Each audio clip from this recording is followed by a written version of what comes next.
के ब्रह्मपुरी में घरों के बाहर पोस्टर लगे हैं। पोस्टरों में लिखा है कि ये मकान बिकाऊ है और मकान इसलिए बेचा जा रहा है क्योंकि हिंदू धर्म के लोग अल मतीन मस्जिद के निर्माण से डरे हैं। हिंदुओं को डर इसलिए है क्योंकि 2020 में जब दिल्ली में दंगे हुए थे तो आरोप है कि इसी मस्जिद से गोलियां चली थी और इसीलिए हिंदुओं को डर है कि मस्जिद का विस्तार हो रहा है तो उनका जीना मुश्किल हो जाएगा।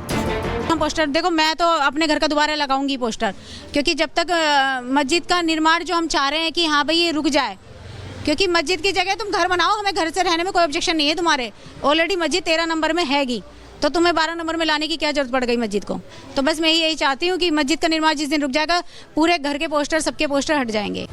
ये जो आप मकान बिकाऊ है वाले पोस्टर्स देख रहे हैं, ये पोस्टर ब्रह्मपुरी के गली नंबर 12 में कई घरों के बाहर लगाए गए हैं।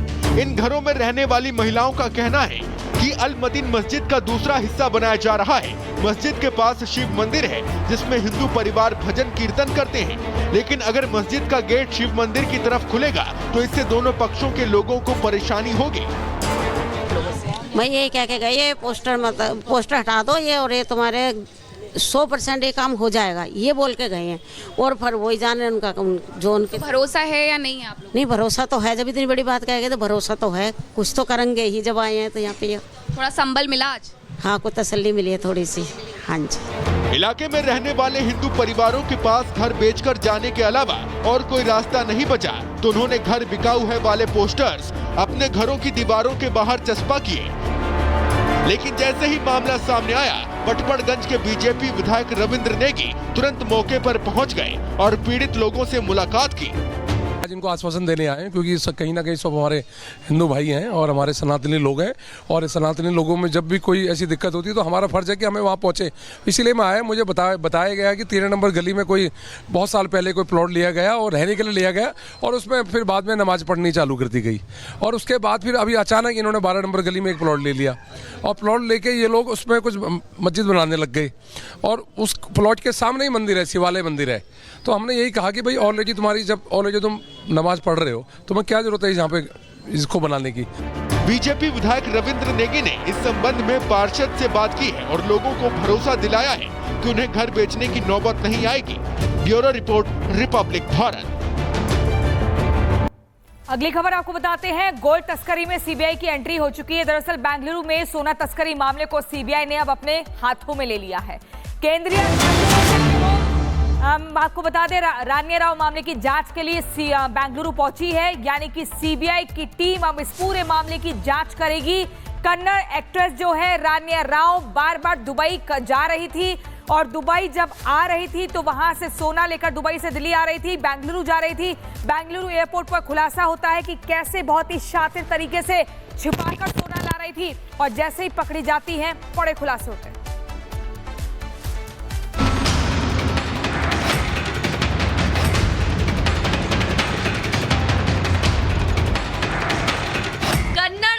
रानिया राव की मुश्किलें कम होने का नाम नहीं ले रही हैं।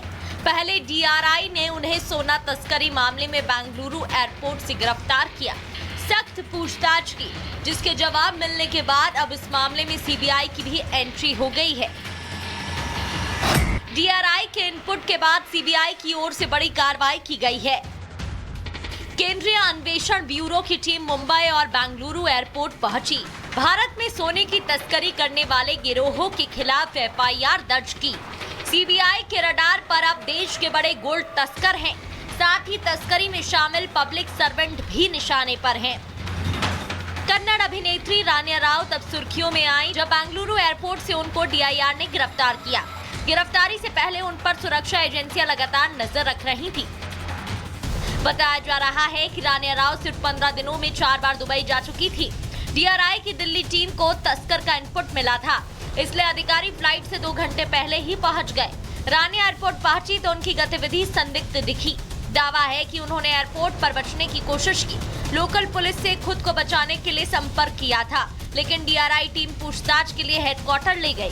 जांच करने पर रानिया के पास से 14.8 किलो सोना मिला। जब्त किए गए सोने की कीमत 12 करोड़ 56 लाख रुपए आकी गई। उन्होंने अपने कपड़ों के अंदर एक खास बेल्ट के सहारे सोना छिपा कर रखा था। इसके साथ ही उनके पास से 2 करोड़ 6 लाख रुपए के सोने के गहने और 2 करोड़ 67 लाख रुपए कैश भी मिला। डीआरआई को रान्या के तस्करी नेटवर्क से जुड़े होने का शक है। उनके मुताबिक रान्या एक संगठित सोना तस्करी नेटवर्क का हिस्सा हो सकती है। मामले की जांच अभी भी जारी है और डीआरआई जल्द ही इस नेटवर्क से जुड़े दूसरे लोगों पर भी शिकंजा कस सकती है। Bureau report, Republic Bharat.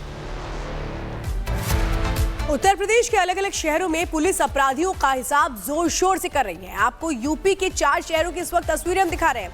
Bahraich में पुलिस ने पशु तस्कर अशरफ को एनकाउंटर के बाद गिरफ्तार किया, तो मुरादाबाद में पुलिस ने लूट के 2 आरोपी नहीम और नसीम को मुठभेड़ के बाद अरेस्ट किया है। तो वही बागपत और गाजियाबाद में बदमाशों का एनकाउंटर किया गया है। ये 4 तस्वीरें जो बता रही हैं कि योगी की पुलिस किस तरह से उत्तर प्रदेश को अपराध मुक्त बनाने के लिए हर दिन कोशिशें कर रही है। अपराधियों को पकड़ा जा रहा है तो दूसरी तरफ ऑपरेशन लंगड़ा भी लगातार चलाया जा रहा है।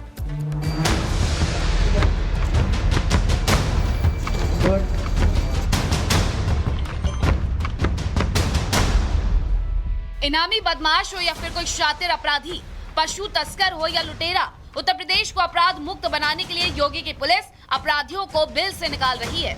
बदमाशों को अंदर करने के लिए बाबा की फोर्स हर जिले, हर शहर, हर चौक चौराहे पर जाल बिछाए बैठी है और जानकारी मिलते ही फैसला ऑन द स्पॉट कर दिया जाता है।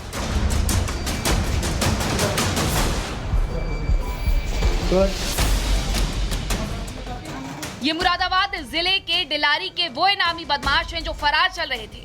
दोनों आरोपी नहीम और नसीम को पुलिस ने मुठभेड़ के बाद अपने शिकंजे में ले लिया है।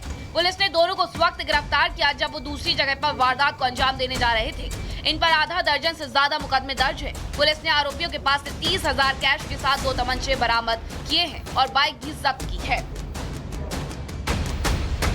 हमको इसमें ये सूचना प्राप्त हुई मुखबिर के माध्यम से कि ये जो तीनों अभियुक्त हैं इसमें वो ढकिया के पास में ये पुलिया पड़ती है, यहाँ से अपने गांव को जा रहे थे। जैसे ही इन्होंने पुलिस की टीम को देखा, एसओजी की टीम एवं थाना डिलारी की टीम को इन्होंने देखा तो इन्होंने फायर किया। जवाबी फायरिंग में इसमें जो 2 अभियुक्त हैं और उनको गोली लगी, घायल हो गए एवं एक अभियुक्त इसमें से फरार हो गया। ऑपरेशन लंगड़ा का एक्शन बहराइच में भी दिखा। यहाँ हचंदा गांव पुलिस ने मुठभेड़ के बाद एक पशु तस्कर को अपने शिकंजे में ले लिया। गिरफ्तार आरोपी अशरफ की तलाश काफी समय से यहाँ की पुलिस कर रही थी। अभी थोड़ी देर पहले यहाँ ये हरचंदा रोड पर उस अभियोग से संबंधित एक अभियुक्त अशरफ यहाँ से निकल रहा था और पुलिस को देख करके उसने भागने का प्रयास किया। पुलिस ने जब पकड़ने का प्रयास किया तो पलट करके उसने पुलिस पर फायर कर दिया, पुलिस पार्टी पर।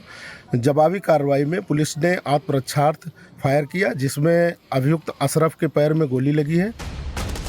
सीएम योगी के आदेश और उनकी जीरो टॉलरेंस नीति के तहत गाजियाबाद में भी अपराधियों का हिसाब हो रहा है। पुलिस ने मुठभेड़ के बाद यहाँ एक चैन स्नैचर को गिरफ्तार किया। अपराधी के कब्जे से एक तमंचा और मोटरसाइकिल भी जब्त की गई।